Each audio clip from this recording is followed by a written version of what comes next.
Hi, guys. Good morning.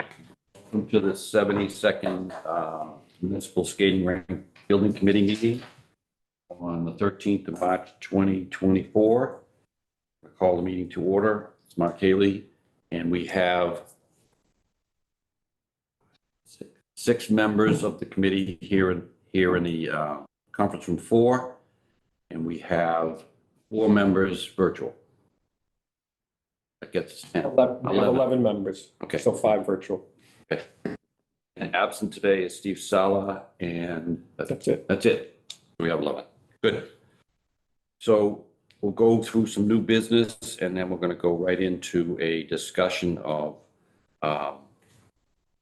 value engineering. And just to give you an opening, most projects that you deal with, you have to go through a value engineering, and some of it is to just look at what might be reasonable, build it in a different way based on input from the contractor that we now have on board.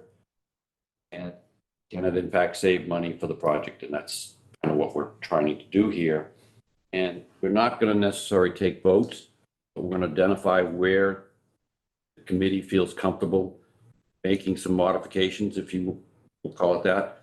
And then we'll give those to Skanska to be able to be priced. The other item that we've discussed within the working committee, and I want to get input from the committee here, is to do a check estimate from Skanska's estimate, which is the 15th of February, that we've been working towards. And then they've recommended, and I think the working group has concurred, that in fact we should in fact be doing a check estimate, so that if we're going to go deep into a value engineering, keep us within where we belong. We're not cutting things out and then having to put them back in again. We only want to have to do this once. So with that, I'll open it up for comments relative to the re-estimating or doing an independent estimate. And Ted can jump on when that can occur.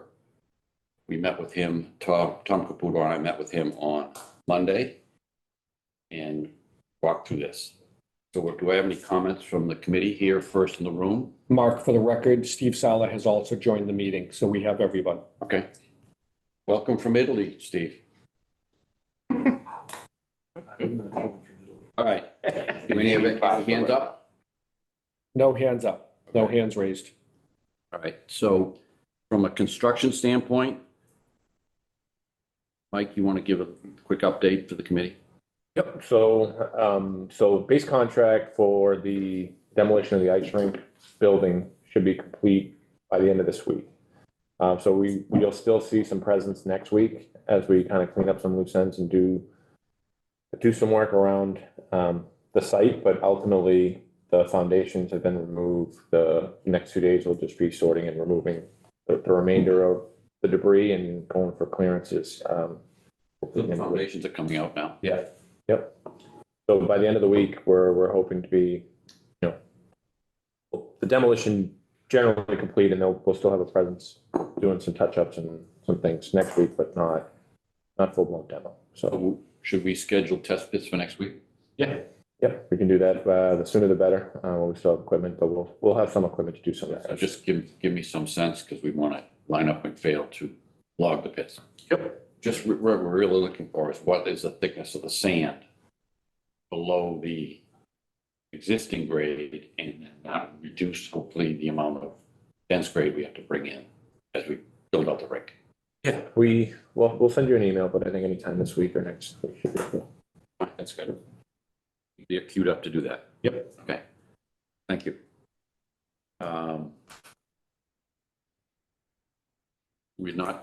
Dawn's not here, so we're not doing any invoices today. Yep. So Ted, I think we can go right into discussion of, I think we have like 10 or 11 items that we'd like to at least put on the table right now. Yeah, that's right. And good morning, everyone. Good morning, Mark. Thank you for that. Let me just see if actually, if someone could provide me with sharing capabilities.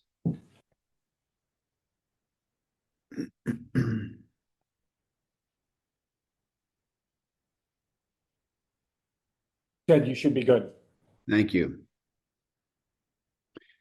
Okay, so again, good morning. Ted Galante speaking here. So where the overall project, we haven't looked at the drawings in a while on the committee meeting here, but the Harris Field is in the middle of the slide, and the former rink is from this air photo is to the left of Harris Field, where the proposed building is moved away from the bleachers, and there's a drive lane back there, and the overall building is sitting in the middle between the bleachers and the soccer field, the JV soccer field, and then there's the work out front where the white field house formerly sat, with some site development and loam and seed and underground stormwater, etc. The rink itself, as largely unchanged. We have from the left-hand side of the drawing, I suppose, we have the entrance and the lobby and the concession area with some restrooms, and then we have the dressing rooms, the overall support spaces, the bleacher seating at the top of the plan, and then locker rooms down at the bottom right of the plan with all the back of house ice making things, etc. And so as we work through all this, we've been working with the working group and Skanska team, and trying to figure out construction efficiencies, ways of in fact making the building potentially much more sustainable, for not only for now but for long-term future. We've been looking at how to effectively build this in a way that can navigate the budget and make sure that we get the project that we want to get. And so in any project we have, there's a value engineering process, right? Everybody dreams, we get to a certain place, we put together the documents, and then we start to look at what is the most effective, cost-effective way to do this. And so we started to look at parts and pieces. Really, Skanska was talking about parts and pieces that work, that don't work, depending on all sorts of constructability issues. We have a pre-engineered metal building that is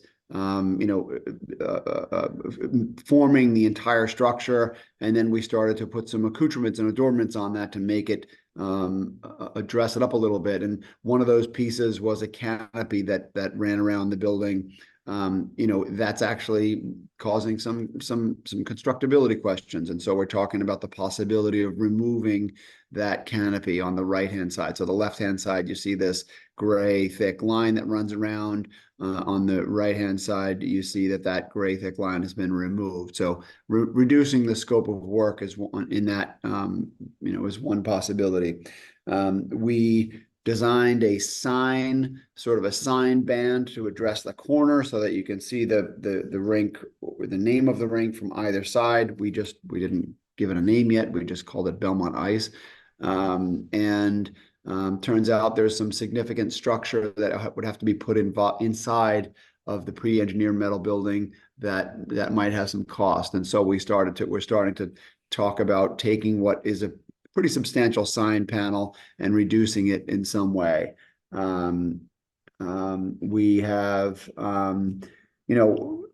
when we did the first estimate for the project, we didn't have any glazing on the building, and we had it pretty straightforward and simple, and then the committee requested we add some glazing on the building, and so this piece we're considering going back to the removing the glazing, so we don't have glazing on the sides of the building.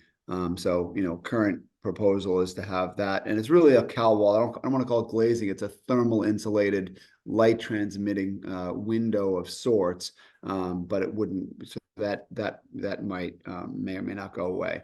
And then quick question on that, Bill Shea. If you do cut that in half, does it save half the money or not quite a direct ratio? I don't think it's 50%, Bill, but I think it does remove some money. Okay, We'd have to all right. work with Skanska. Thank you. Yep. Kind of a square foot number, but also framing the opening Yep. brings up some structural issues on the inside. Okay, thank you. Can I ask a quick question, Tom Computer as well? And on that trade-off, there is also a panel on the other side, right? Yes, that's right. It's And there's both no, sides. and from a structural perspective, we can remove both, we can remove one, we can remove part of one, it doesn't really matter, right? That's They don't have to exactly right. match on either side or anything, okay. That's correct. That's correct.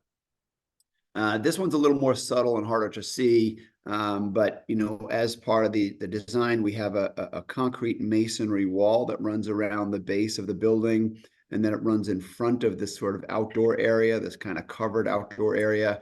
And in this scenario, we're potentially removing that concrete masonry wall. So again, that would reduce some cost and change the program slightly to have, you know, what is Mark, sort of an outdoor back to space the with, windows for a second. I'm sorry. We have a question here in the room. Could you go back to the translucent panels for a minute? Sorry, yep. Anne Marie has. Yeah, Anne Marie Mahoney, sorry, Ted, it's a little early for me, I'm kind of tired. That's okay. So my reflexes are a little slow. Is there any trade-off between removing those translucent panels and then having to add more interior lighting? No. Thank you, Emery. Great question. We were not counting on the panels for interior lighting. The interior lighting stays the same. The ice is perfectly well lit, and they were really just sort of to have the building glow at night and a little bit of light transmittance during the day. But no impact on lighting. Right, thank you. Okay. Okay, so the low wall in front of the sort of outdoor area, you know, we saw it as sort of a containing that outside space, as well as kind of bench seating or something. And so that could possibly be removed and save a couple of bucks that way. Let's see.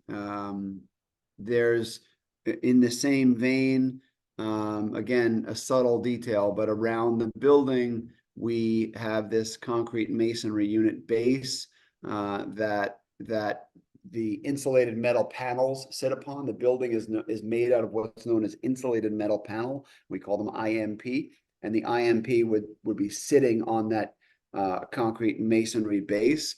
And we had that wrapping the building, but we're talking about that as a possibility to go away. And there's precedence for that. For example, here's a building, I think this is in Rockland, made out of the same IMP, the same insulated metal panels, and obviously no translucent panels in this portion of the building. And so that's, you know, that's sort of the direction that, you know, we're considering. And yeah, and this really doesn't impact a budget a ton, but in the drawings, we were working with a vendor who was providing us seating alignments, and it ended up that they were putting in far too many seats. And when we did the analysis, we realized we had too many. And so the drawings currently show this wide array of seating, like 400 something seats, where we're really only looking for 200 seats. And so you'll see that to start to change. We don't want to, you know, in a perfect world, we would have more seats, but and wouldn't that be great? We could have more people, but what that means is that we would have that many more plumbing fixtures, right? We'd have to double the size of the restrooms, and so obviously we can't do that. So that, I think, in Skanska's approach, they've already massaged this down to 200 seats, but just to let the committee be aware. So just sort of an overall snapshot. Ted, it's Tom Computer. Just to clarify, that was always I think you said this, but to reinforce it, that was always the original program, right? We Yes, always envisioned 200 and some odd seats. Yes, It was just an iteration here where you ended up drawing it bigger because of some feedback from one of the vendors, right? Yes. In fact, we went to 500 seats. This is what it would look back like. to planning board because it's a different rink. Right, it's a different rink, we need different plumbing, right? This isn't just going back to the original plan we always had. Okay. That's exactly right. That's To right. make sure people get it. Okay, thank you. That's a good clarification. And so just sort of overall, the current design with the translucent panels and the CMU and the overhang, low partition and sign, and proposed or reduced, not necessarily proposed yet, but reduced scope with less CMU, no translucent panels, the canopy removed and such. And you know, I don't, this process isn't finished. It's part of what every building goes through. I've got photographs of buildings all around my office here, and every one of them has gone through this process. We have, we have our cost estimator starting to jump in to look at some of these details, and we're hoping that in the next 2 to 3 weeks, we're going to have an updated cost estimate that helps reconcile the cost estimate that Skanska has been working on. But we're also considering other parts and pieces. There's the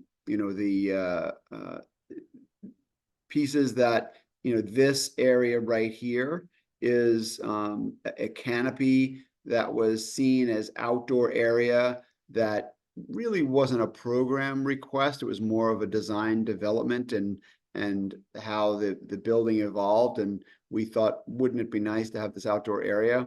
Well, that's sort of up for grabs if we need to manage budget a little bit.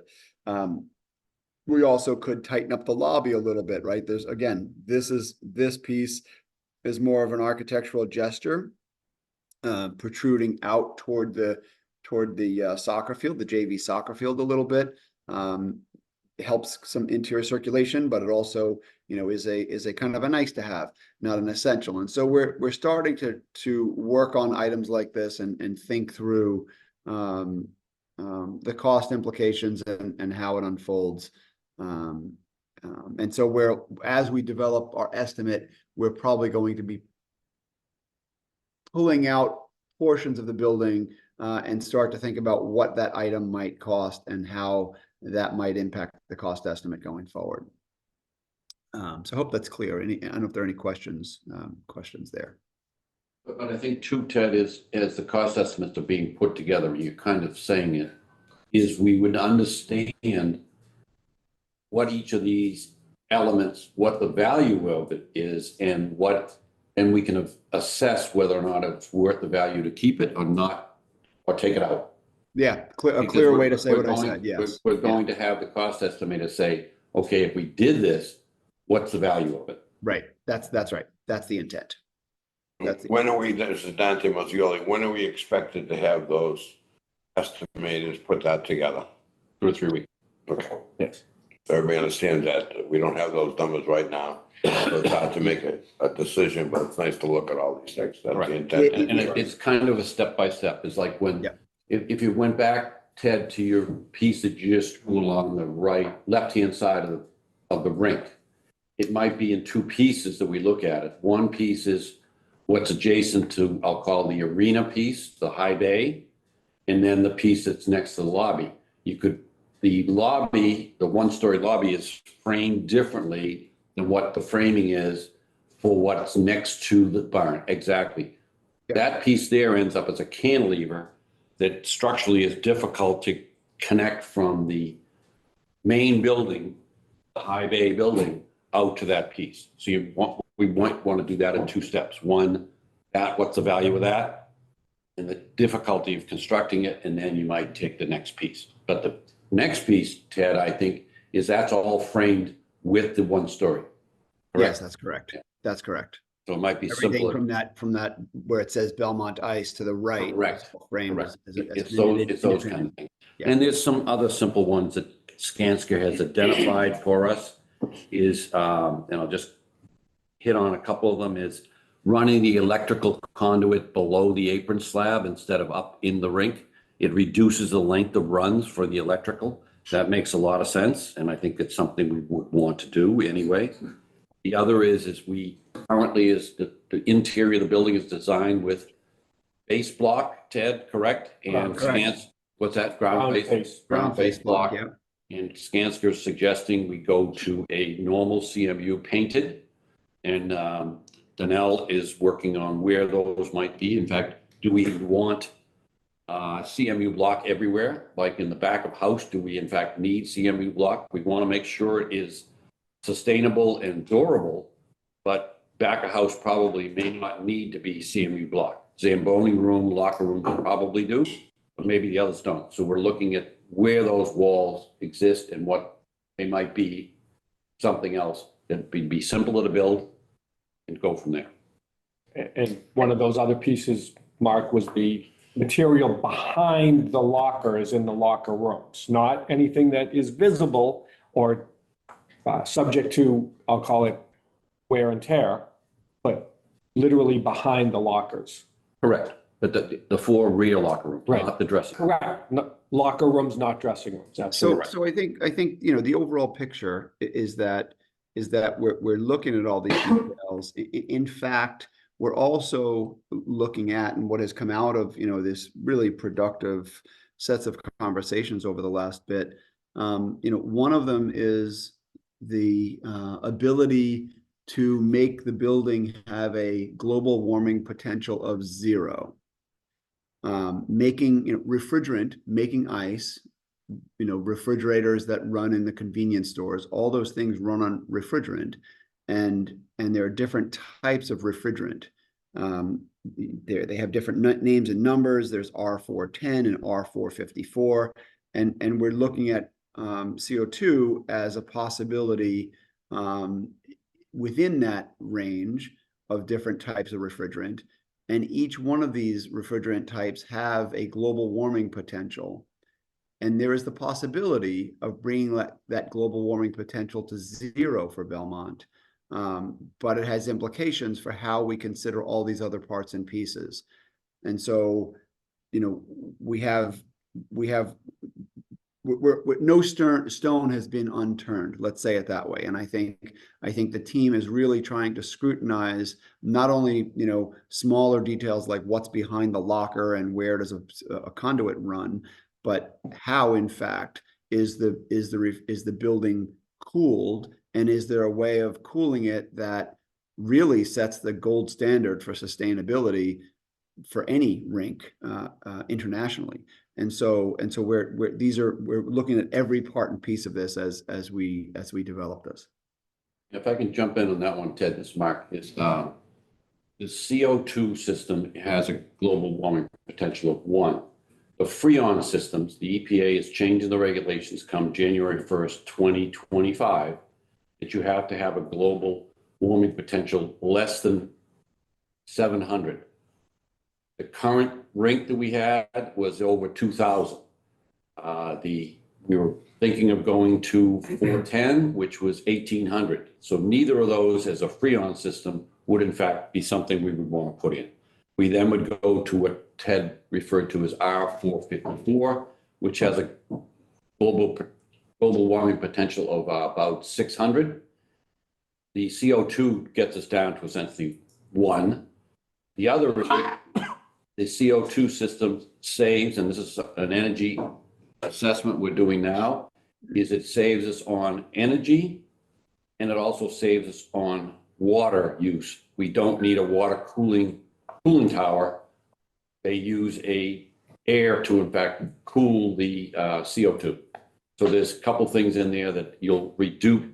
It may cost us some more money to put that system in, but we should be able to save dollars in the operation systems of the rink. And I think that's where we want to go from a town, is coming up with systems that require less demand of energy than they are now. But the building will stay as a fossil-free building overall. Fossil Nope. fuel free. No, that's right. So those are the layers that we're looking at as part of this overall analysis. So it's not small. We're reconsidering everything. And Mark, Tom?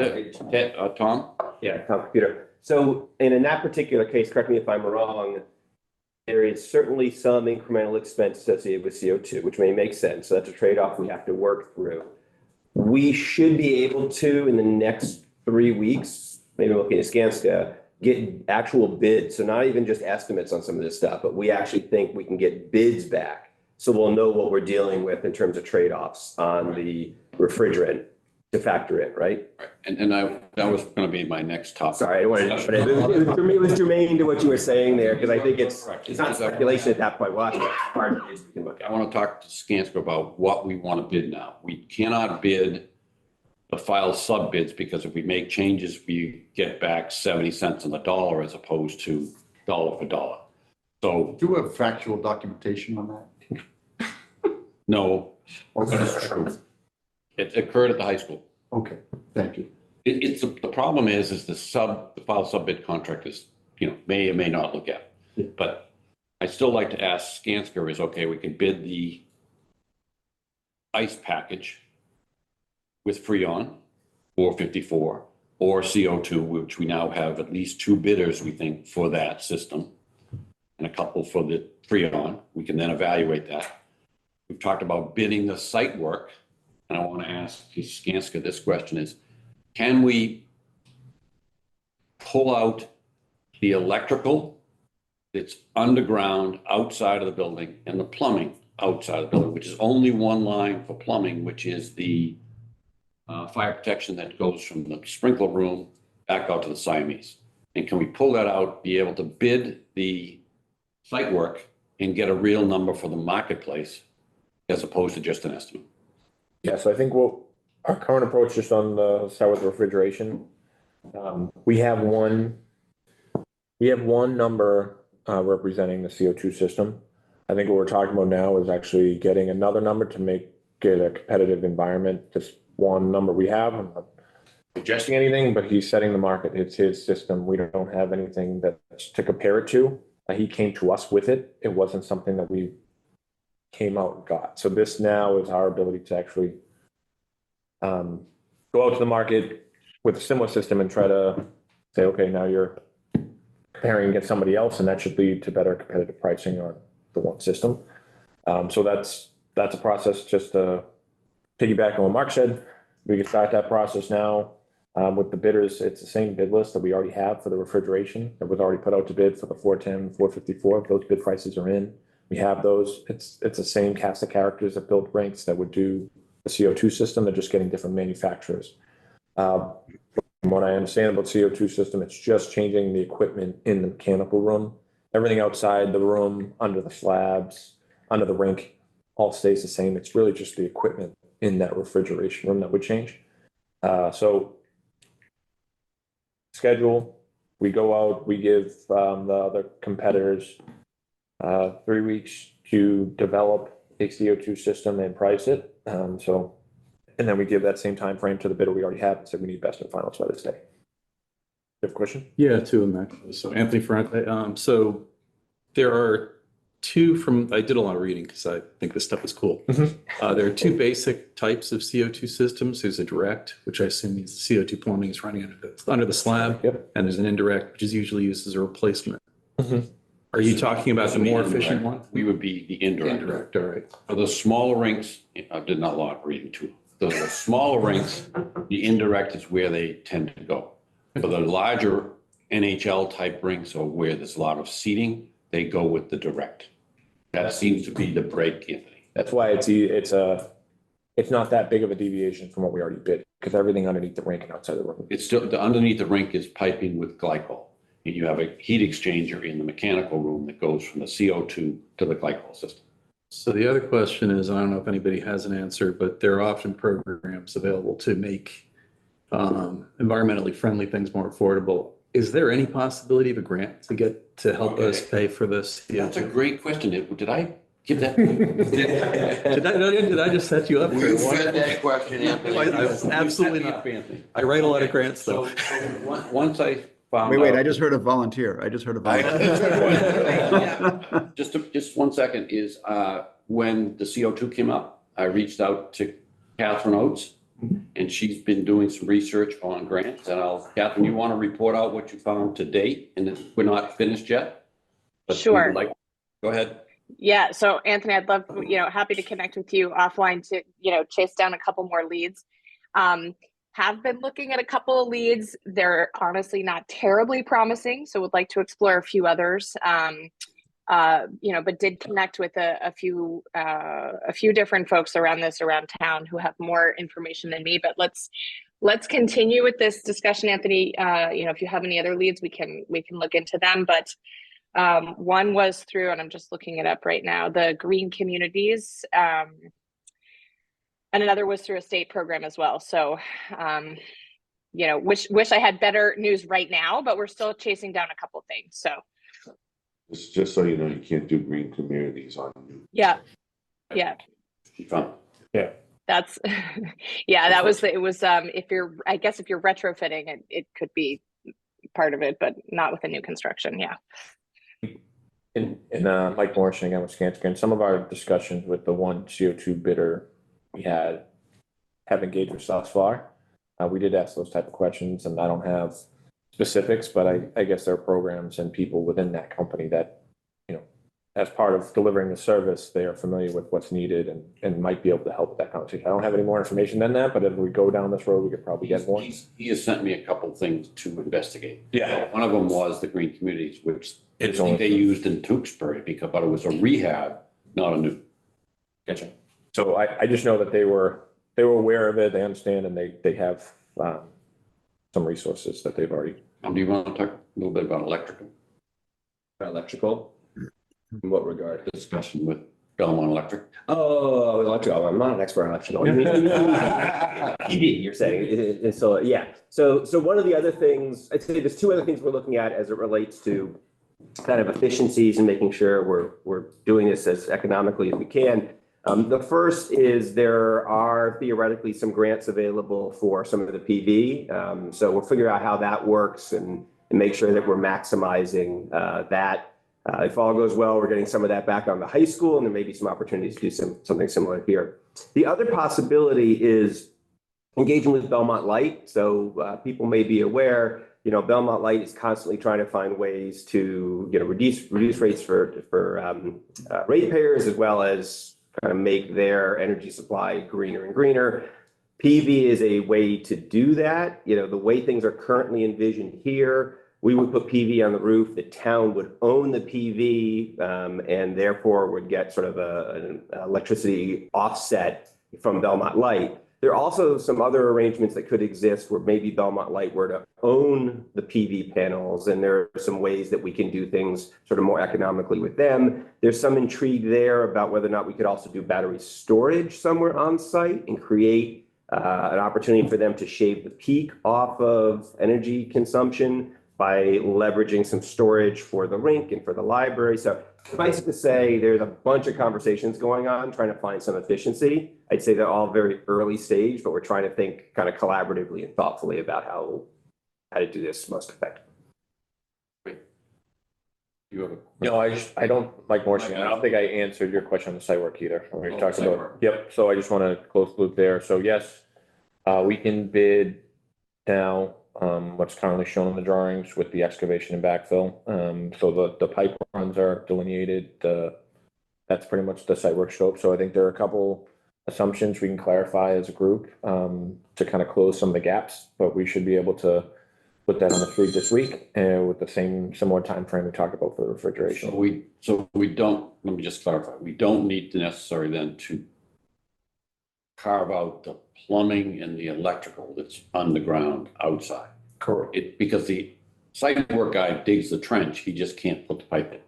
For the plumbing, he will put the water line in up to 5 feet. For the fire protection line, it's a little different, but he's going to provide the excavation and backfill regardless. So it'll be, you know, we can even get creative and do an add alternate to provide the pipe just so we have coverage if we need it. So there's strategies. Yeah. The electrical would do the same thing. He'd provide the excavation and backfill that's shown on the site electric drawing. So I think we can get very close. The only thing, you know, we talked about the efficiencies and things we're looking for, things like the wall on the west side, the height of that, and how we can use that to lose some material on site as a cost savings. So the wall in the back, just opportunities where we can, you know, with the site work package, no one cares what happens under the ground. And if you can find more efficient ways with the site work, it's usually a better approach for the project. So there are some things that we've identified with Mark and others that could potentially do that. We'd like to try to capture that in the spot. Agreed. So probably we need a working meeting with Skanska next week at CHA to mock up those drawings before they go on the street. So We've already started. I think we can certainly do that. I think our approach is we already have those drawings marked up. Like to one last pass with the group, make sure we're giving the direction, finding the narratives that kind of explain it with those drawings, and then hitting the street with it. And I'm sure we'll get questions, but we can deal with those as we come. we can either do it at the end of this week or begin the first part of next week. just talking a lot, I think we'll hit the street Friday and then we can have this meeting next week and then provide clarifications. So we're gonna modify the drawings, based on what our discussion is. We're gonna take some of those things out because we're not, they're variables, right? Correct. So I think essentially what we've already started to do based on the couple meetings we've already had is just mark up the drawings with some of the notes and the discussions we've had. So those are the drawings that would make available to the bidders and, these people we can. And the markups is what we're buying Yes. as Yeah, opposed to this- not what's necessarily on the drawing. Yes, Yeah. and it just allows us to go forward and I don't want to, it's not widespread change, but there are a couple of key things that we've had a lot of discussions on that we want to make sure we capture with the buy. So Yeah, we've had a lot I of. think we want to make sure that we don't, we have to get these drawings on the street very quickly. And we talked about not involving consultants in any in-depth way because changes will take a few weeks and we don't want to wait a few weeks. We want to get pricing immediately. So I would urge that whatever comments are on the drawings now go out the door ASAP. And then if there's a sketch needed during bidding, we can have that conversation. But waiting is not a good strategy right now. Right. And what we talked about, Ted, is doing with the SKs as we need to. Yeah. Put your guys' sketches. So who's gonna approve those drawings that go out? Is it Skanska, is it Ted, is it you, or all of us together? All of us together. Perfect. Okay, good. Thanks. Bill Shea, what about under slab drainage for the rink? Is that gonna be part of the site package or a separate package? So that's another one right now. Our strategy is to buy the excavation and backfill with the site work package. Yep. And then do an add alternate cost just to put the pipe in, because I think there is some, And also the ice system too, or is that gonna be completely separate? the ice system is completely separate. So the site work contractor stops. and On there's the a- slab? The drainage assembly, there's a drainage layer that the Yep. site work contractor Okay. will own. Everything above that layer is gonna be by the refrigeration. So there's a clear delineation. So Bill and the committee, just think of it this way. They do the apron slab and they turn down that slab at the edge of rink. In fact, at the edge of the dasher boards, if you will. All right, so you have essentially a curb and then you leave a 15-inch zone excavated that the ice package then comes in and puts in all of his materials from there on up. Okay. Does that make sense? Yes, but where is the under drain? Is the under drain below that 15 That's inch? below the 15 And inch. that will be done by the site con? That'll be done before the refrigeration Got it. shows Thank up. you. It'll be below its assembly, yep. The only thing that is the header pipe that comes from the mechanical room has to run up to the first face-off circle Yep. at the north end of the rink, and then it runs And then it goes- parallel directly or perpendicular across the rink, and all the headers then come off of that to do it, all right? Thank you. But that, there's some coordination that's gonna have to be done to get the header pipe in. Yeah. Because once the header pipe is in under the rink, it's all by the rink guy. That's it. Right. Is that sleeve or?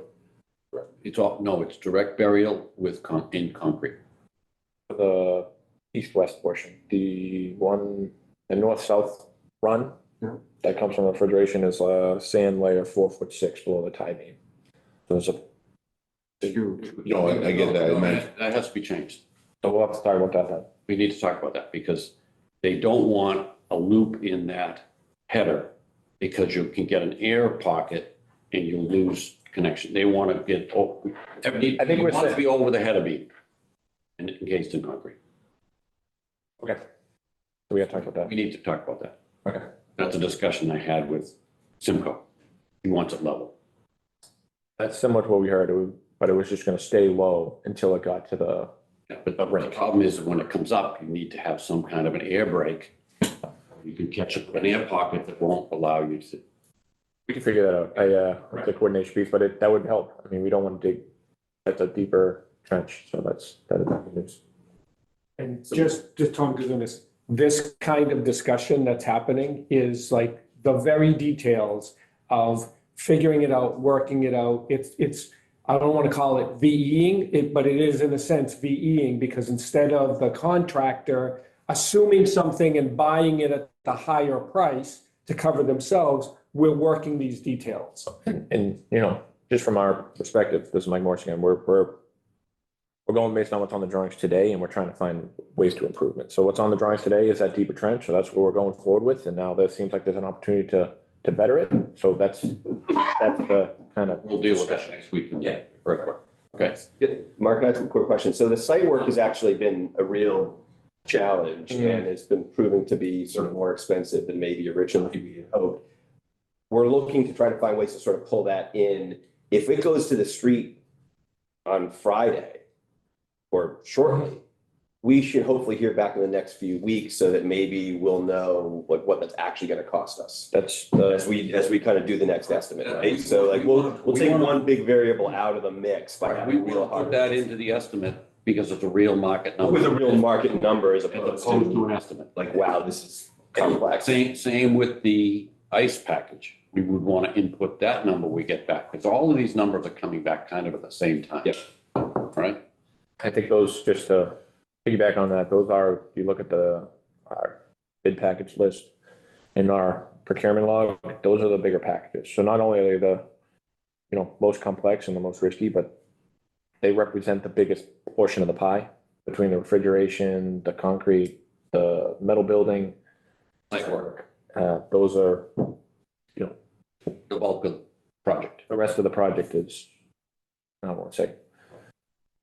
The rest of the project is less complicated. MEP and electrical. Less complicated. So I'll entertain questions from the committee here in the room. Anne Marie? Sure, Anne Marie Mahoney. I guess I have to ask a basic question, and that is, what's the bottom line? I still haven't seen any numbers. What is the bottom line here? The bottom line is currently based on Skanska's estimate, we're over budget. And we're trying to get it back to that by doing and discussing some of these. And what I haven't heard today is an objection to any of what we put on, because most of these don't impact program. If we do this cost comparison and reconcile those, and we're still over, then we're gonna have to take more of a cleaver to what's in, which is gonna impact program.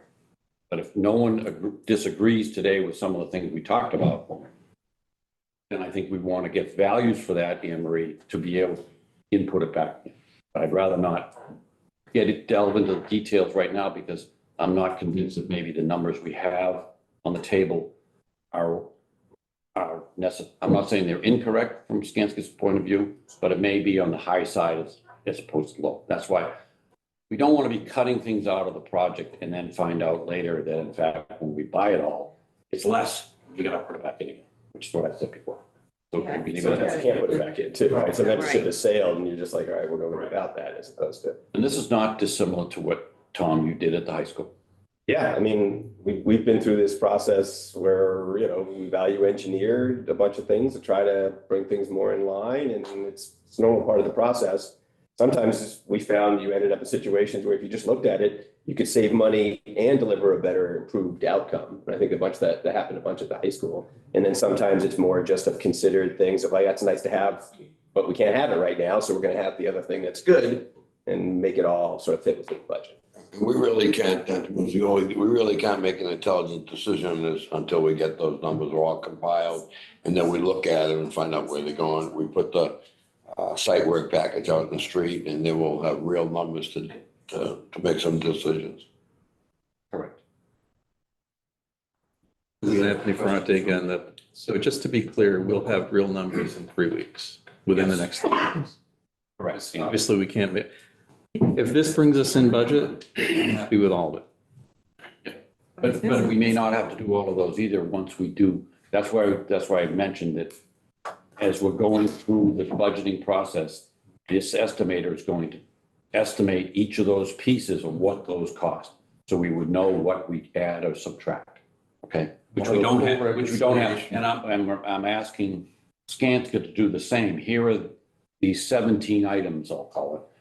What is the value of each of these 17 items? So then when we go to reconcile these two together, we'll know do we have to take some out or we can leave some in? That's the process.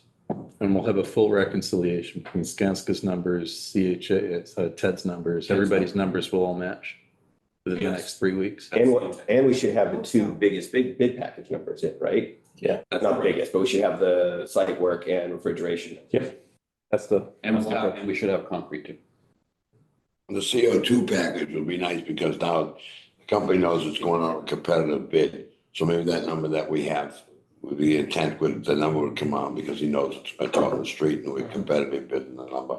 And maybe we'll find other companies might be interested in it. There is another, we found another company. Just so everybody knows, the CO2 is typically a Canadian project, but the company that you sent me the other day, they're located in Georgia. They're coming out of Canada, but they're now have a facility in Georgia that they're making. And CO2 is used in the retail or vegetable and meat packing all the time. So it's not something that's new. It's just new to rinks. In the United States, I'm now finding there's at least 15 to potentially 20 rinks. In Canada, there's over 100 that use CO2. So it's not a brand new system that's being put in. But most of the one, when I call around, most of the people looking at new rinks are going to CO2 because of the whole issue of Freon. Freon, you start today, and the EPA changes it, and it costs more and more money. Whereas CO2, cost of CO2 is probably never going to change. Unless we all stop breathing. No, if anything, we want to get CO2 out of the atmosphere. Right. As long as we brew beer, there'll be plenty of CO2. Right. We can capture it. All right. So anybody on the, No questions No online, questions. no hands raised. okay, Mark, I just want to ask one other question. go ahead. Not, I guess less about this, but are we done doing the asbestos removal in the? Yes. Can we get an update on that? in terms of- I can provide an update. So right now, the last truck, I think, went out, if it wasn't yesterday, it was the day before, containing, Monday, yeah. so the last, So this process now is we have all the slips, the manifest, so we'll get the actual weights from the facility, and then that'll be used to compare against the unit rates. So we're expecting those weights this week, to be able to put that pricing piece in that will go against what we've currently, put in the exposure log, which we've been tracking as part of the budget. So the other piece I think is a positive is we trucked away the oil contaminated soil that was due to the tank release or what we found in the ground. When we tore up the slab, my fear was when we tore up the slab under the 1-story brick portion of the building, that oil would have gotten under that because that's what the mechanical room was. We did not find oil under that. We took samples just to confirm that it's not impacted, and McPhail will have those back early next week. But right to date, we've only disposed of material that was due to what we excavated when we were taking the tank out. that quantity has gone down as well. We've got the slips from, Boston Environmental of the actual quantity of soil they removed already, so that value. So we have a unit price for disposal of that. So that, we previously presented a number, and that number should come down as well based on what's actually removed. And we did not find asbestos underneath the whole entire slab of the roof, right? But we thought we might have, but we did. Only under the old rink, Only under the not rink. under the apron. Apron, okay. So, yeah, And under the front portion of where the 1-story brick building was, Yeah. same thing, no asbestos. Okay. The only unknown asbestos we found was under the old rink slab and in at the roof, where the roof of the brick building met the old barn building, there was a strip of asbestos caulking. that black plastic piece that was on. So all in all, it's good news and good news. So to be positive, we've got better news than we possibly could have had. Correct. As far as the abatement of the oil and the asbestos. Yeah. And when they pulled up the slab, it was clean sand gravel, which is important. I like the sunshine, I Yes. say, so that's good. As you can tell. Okay. Sounds good. If there's no other new business, I think where we are at. The question would be, if from a committee standpoint, do we want to not meet next week? We meet the following week, just get an update and That then we'll makes meet. sense. Right now, we're talking about reconciliation on the 4th and 5th of April. To be completed by the 5th. Correct. That week of the 5th. And we're still confirming that I'm working with our cost estimator who's away until Monday, but I'm in touch with their office. Okay. I think that makes sense to do it due diligence in the next couple of weeks, not have a meeting next week. Anybody else get any comments on it? Without numbers, there's no point. Yeah. There's no numbers. Thank you. All right, with that, I will take a motion to Motion adjourn. to adjourn. Bill Shea, a second, all in favor? I don't believe that has to be a roll call vote. No. Meeting adjourned. Thank you.